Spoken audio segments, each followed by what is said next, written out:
Happy New Year. Shout out to my New Year, New Me crowd. It's your girl, Bettina. This is the first video of our new series called Employer of the Month. In this series, we chat with you about a work-related topic every single month.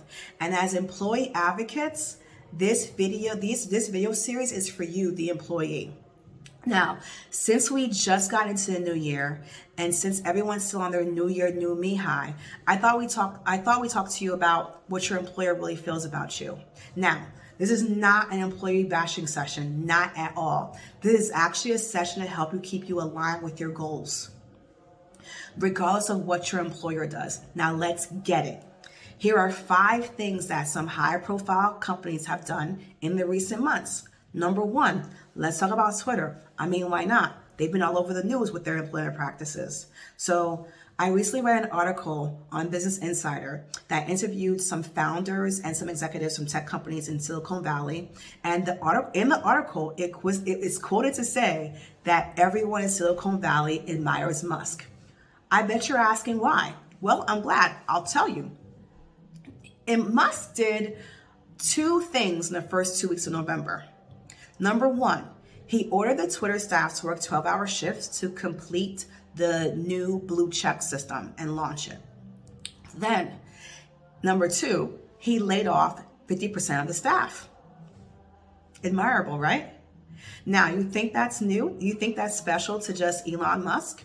It's not. How many of you have gone to work, worked a full shift, and then got fired or got laid off, or know someone that experienced that? Listen, U.S. is an employment at will country, and while there are states like Montana and possibly New York and California where this does not apply, your employer does not feel bad about releasing you. Don't be tied to the company, be tied to the value that you bring. You can still love your company, think they're great, and know that that tie can be broken. Your value can't be taken away, neither can your work ethic. If this happens, you can and will take your value and your work ethic someplace else. Number 2, contractors. Don't think you're safe. Musk also cut 80% of the contractor staff at Twitter without formal notice. The same rules or the same laws that protect employees do not protect you. And workers on a visa, later, life completely disrupted. Number 3, irregular employment practices are the norm. Employers dangle a carrot or a cookie, in my case, in our face to get us hooked, only to take it away. Many of these perks that we were seeing were instated during the Great Resignation during COVID, when employers were having a hard time keeping and hiring talent. Now that the Great Resignation is over, a lot of employers have switched back. I used to see restaurants offering workers sign-on bonuses to hire them. Are you still seeing that? Because I'm not.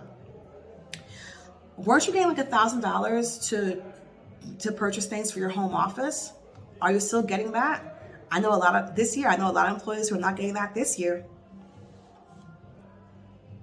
It's like that boyfriend that you met who was all romantic at the beginning, treated you all good, took you everywhere, made you feel all good inside. And then by month 6, you find out that he's a loser, doesn't have a job. Employers gave perks when they had to.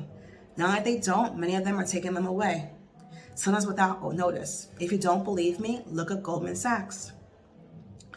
Have you looked at your paycheck lately? Are you satisfied? Are you looking for that 3/4 of a raise that you're about to get? I have too many examples for this one. So, since it's employee review time, I'm gonna let you guys let me know how much of a raise you got. I'll wait. And finally, number 5. Speaking of performance reviews, ever notice that every time performance review time comes around, you have a new manager or your goal line changes? Suddenly, who's advocating for you in that calibration meeting? Think you're still getting your full bonus now? There's a lot of companies look up on that one. Now, I did not choose this topic to knock you off your high, not at all. I want you to stick to your New Year's resolutions, and I want you to accomplish your goals. Nor do I want you to hate your employer. Your employer is who helps you sustain your lifestyle. They help you put food on your table, and they help you to structure your skill set.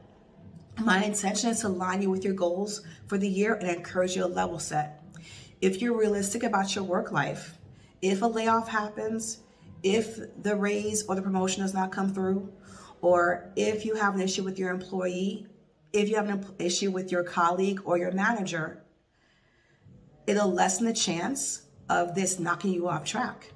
It'll keep you on track, actually, if you're realistic. My main point is your employer is your employer and you should treat them as such. This does not mean be a lax employee. Forget that quiet quitting. This means being an informed employee. So kick the new year off right, stick to your non-negotiables, and start tracking your accomplishments now. That's my time, y'all. See you next month.